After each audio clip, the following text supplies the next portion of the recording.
Hey guys, so we're going to do a quick math review on with fractions and also the measurement conversions.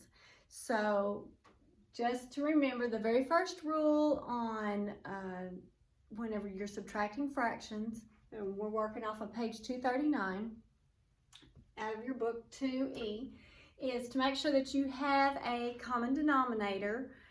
This is a subtraction problem, so you do not have a common denominator. So we need to find one. So we bring our whole numbers over. And we have 8 and 4. So with 8 and 4, then we can use 8 as your common denominator.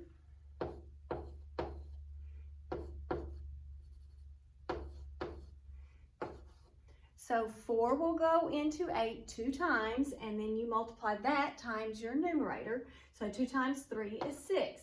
Now, whenever this is a subtraction problem, remember that you have to have this top numerator. It has to be the larger number.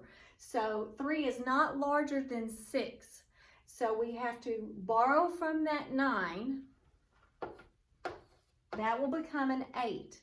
So now you will add a fraction, which is 8 over 8, which equals 1. So we borrowed from the 9, so that's 1. 1 equals 8 over 8.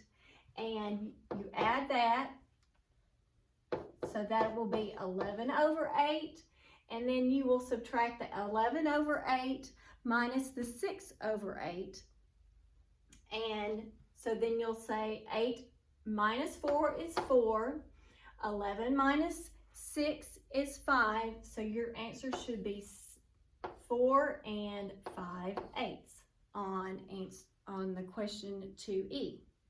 So now on page 240, we are going to look at 8A, and these are measurement equations. And I know some of you like these so much, and so we need to review these too. So whenever you look at this, make sure that always look and see what we're trying to find. So we're looking for gallons. So is this in gallons? If it's not in gallons, then that's the one that we need to box.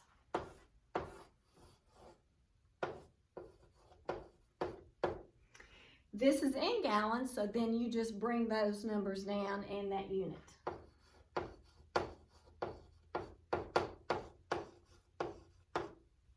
So when you're converting from quarts to gallons, you're going from a smaller unit to a larger unit, so that is division. So you write 1, 2, 3, divide, then you'll have to say how many quarts are in a gallon, and that's 4.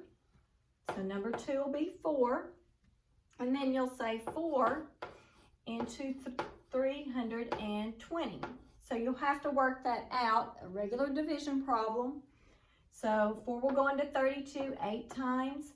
8 times 4 is 32. Subtract, bring down. So we know that is 80. So that's the answer that you put into the box. Now it becomes a subtraction problem. You have to finish the problem out. So it's 80 minus 53.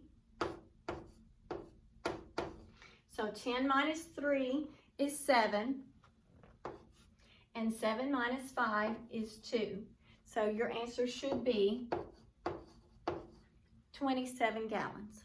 So I hope this was a wonderful review for you. Looking forward to seeing you again soon.